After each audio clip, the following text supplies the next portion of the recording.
Ladies and gentlemen, welcome to Chanel Jasmine, the best novel Chanel for romantic stories. Hai guys, selamat datang di channel Jasmine, channel terbaik untuk menyimak novel-novel romantis. Mohon dukung channel ini dengan subscribe, like dan share video-video yang ada di channel ini. Terima kasih. Kaisar Agung Seni Bela Diri bab 1333. Apa yang harus kita lakukan? Tanya Duan Kong dengan wajah sangat tegang. Di luar, 4 orang penguasa Dao tengah menyerang formasi pelindung gunung, mengawasi setiap gerak-gerik mereka dengan penuh kewaspadaan. Dalam situasi seperti ini, keinginan mereka untuk mengevakuasi seluruh penghuni Tanah Suci Sura nyaris mustahil dilakukan. Perlu diketahui, dari keempat penguasa Dao itu, yang memimpin adalah penguasa Dao Qianxing, seorang kultivator tahap akhir, sementara 3 lainnya terdiri dari 2 penguasa Dao tahap menengah dan 1 penguasa Dao tahap awal. Kalau saja kekuatan Lie Tian sudah pulih sepenuhnya, mungkin masih ada harapan, tetapi saat ini ia hanya berada pada tahap penguasa Dao pertengahan. Para ahli bela diri tetaplah manusia, meski telah mencapai tingkat penguasa Dao, naluri manusiawi mereka tidak pernah sepenuhnya hilang. Maka, dalam situasi gawat seperti ini, Lie Tian mulai ragu. Ia memang telah berjanji akan melayani Luo Xiu selama 10.000 tahun, tetapi jika itu harus dibayar dengan nyawanya, Lie Tian tidak yakin akan sanggup memenuhinya. Lagi pula, ia sudah melewati waktu yang sangat panjang demi memulihkan kekuatannya, dan jika sampai jatuh lagi, bukankah semuanya akan sia-sia? Solusi terbaik saat ini adalah membuat Lie Tian keluar dan mengulur waktu dengan menghadapi keempat penguasa Dao itu, sementara Duan Kong memanfaatkan celah untuk mengevakuasi seluruh penghuni Tanah Suci Sura. Namun, menghadapi 4 orang penguasa Dao sekaligus terlebih ada satu yang sudah mencapai tahap akhir, risiko kematian sangat besar. Duan Kong melirik ke arah Lie Tian dan begitu melihat keraguan di wajahnya, ia langsung tahu isi hati temannya. Sayangnya, kekuatan Duan Kong sendiri hanya berada pada tahap penguasa Dao awal, dan jika ia nekat menerobos keluar, ia sama sekali tidak akan sanggup menghentikan serangan dari 4 orang itu. Ketika formasi pelindung sudah hampir roboh, Duan Kong menggertakkan giginya. Dulu, saat wilayah pedang Wuji dimusnahkan, ia memilih melarikan diri. Tapi kali ini, ia tidak ingin mengulang kesalahan yang sama. Untuk apa kita berlatih dan meningkatkan kekuatan kita selama ini? Pikirnya. Sebelumnya, Duan Kong mengira bahwa kultivasi bela diri semata-mata untuk menjadi kuat. Namun, seiring waktu, ia akhirnya mengerti bahwa menjadi kuat tak cukup hanya dengan kekuatan fisik atau teknik tinggi. Seorang sejati yang benar-benar kuat, memiliki hati yang teguh. Hati seorang kuat tak gentar, tak lari dari bahaya karena hanya keberanian yang melahirkan keperkasaan, dan hanya kelemahanlah yang memilih kabur. Mungkin ia akan mati, tetapi kalaupun harus mati, maka biarlah itu terjadi dengan cara yang gagah berani. Pada saat itulah, Duan Kong merasa hatinya mengalami pencerahan, hambatan batin yang lama menghalanginya seolah mulai melonggar. Jika ia diberi cukup waktu dan sumber daya untuk berkultivasi, ia percaya dirinya pasti bisa menembus ke tahap penguasa Dao pertengahan.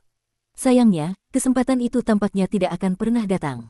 Sebuah ledakan keras mengguncang udara, formasi pelindung akhirnya dihancurkan. 4 sosok penguasa Dao muncul di angkasa, tekanan dahsyat dari mereka meliputi seluruh penjuru Tanah Suci Sura. Saat Duan Kong bersiap mengorbankan nyawanya untuk menghalau keempat penguasa Dao itu, tiba-tiba salah satu bangunan di dekat Istana Sura meledak. Dari puing-puingnya, sebuah cahaya putih yang menyilaukan melonjak ke langit, membentuk sosok gadis muda bergaun putih. Tubuhnya diselimuti oleh cahaya suci, rambut panjang hitamnya menjuntai indah, tampil bak peri dari surga. Aura Dao yang kuat dan misterius terpancar dari seluruh tubuhnya, seakan-akan menghadirkan kekuatan kehidupan yang melimpah memenuhi langit dan bumi.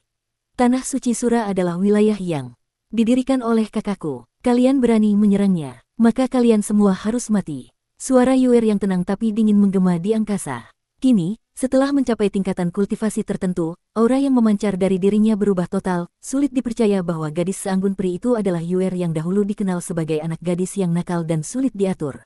Tanpa mengeluarkan senjata apapun, Yuer hanya mengangkat tangannya dan melambai pelan.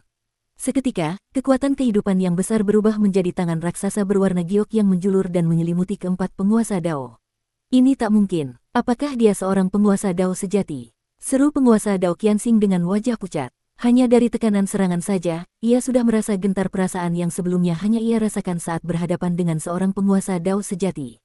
Karena bakat luar biasa Luo Xiu, 2 penguasa Dao sejati rela kehilangan muka demi membunuhnya, namun tak ada yang tahu bahwa laju perkembangan Yuer jauh lebih mencengangkan daripada Luo Xiu. Kini, ia telah mencapai tahap akhir penguasa Dao dan kekuatan aslinya sama sekali tak kalah dari penguasa Dao sejati kelas atas.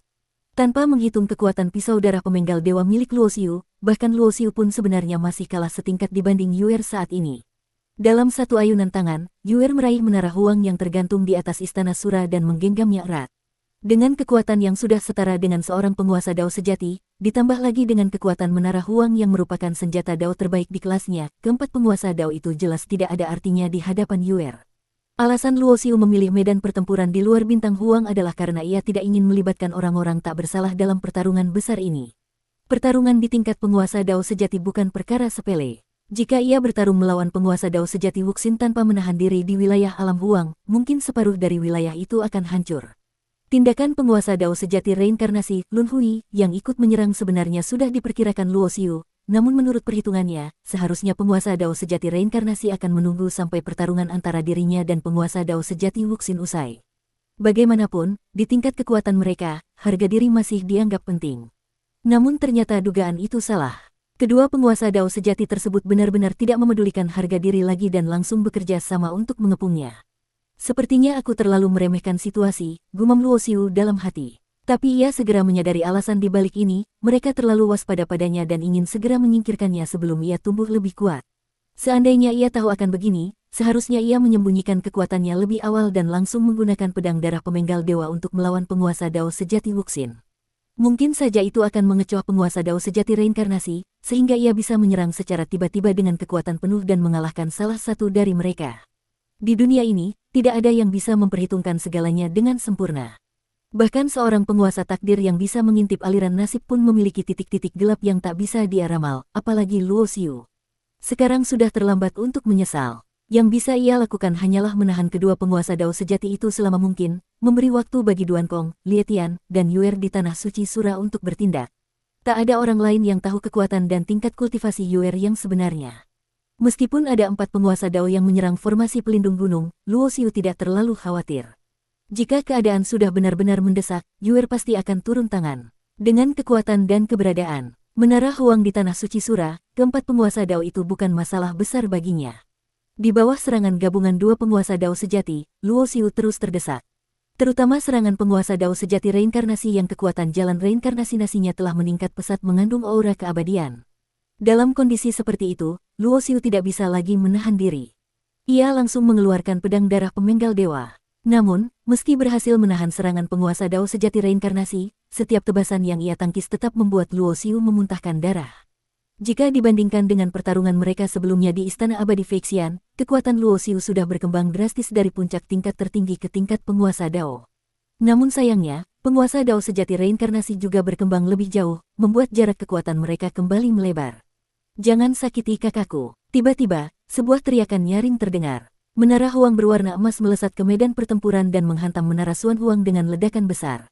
Di atas menara Huang, tampak Yuer mengenakan gaun putih. Tatapannya dingin, memandangi penguasa Dao sejati Wuxin dan penguasa Dao sejati reinkarnasi dengan penuh kebencian. Melihat kemunculan Yuer, wajah Luo Xiu langsung berseri. Ia menyadari bahwa kekuatan Yuer telah meningkat pesat, dia sudah mencapai tahap akhir penguasa Dao. Sebaliknya, kedua penguasa Dao sejati lawannya tampak sangat terkejut. Mereka tidak pernah menduga bahwa Luo Xiu memiliki seorang rekan wanita yang begitu kuat. Dari satu serangan menara Huang saja yang berhasil memukul mundur menara Suan Huang, sudah jelas bahwa kekuatannya tidak kalah dari penguasa Dao sejati manapun. Di alam semesta 3 dunia, keberadaan satu Luo Xiu saja sudah membuat mereka kewalahan dan kini muncul lagi satu monster lainnya. Kakak, kamu terluka. Yuer melihat darah di sudut bibir Luo Xiu. Raut wajahnya yang pucat dan cantik menunjukkan kekhawatiran yang mendalam. Dalam mata hitamnya yang berkilau seperti bintang, tersirat kasih dan rasa peduli yang besar. Ia mengulurkan tangan putihnya, lembut menyeka darah di mulut Luo Xiu. Saat berbalik, mata hitam seperti langit malam itu memancarkan dingin yang menusuk. Siapa yang melakukannya? Sebagai penguasa Dao kehidupan, seharusnya ia penuh belas kasih terhadap makhluk hidup. Tapi saat ini, satu-satunya yang ia rasakan adalah hasrat untuk membunuh. Yuer, kamu sudah dewasa. Luo Xiu tersenyum. Melihat Yuer kini bisa berdiri sendiri, hatinya terasa hangat. Ini adalah pertama kalinya ia melihat Yuer benar-benar marah seperti itu dan itu membuatnya merasa terharu. Bersambung.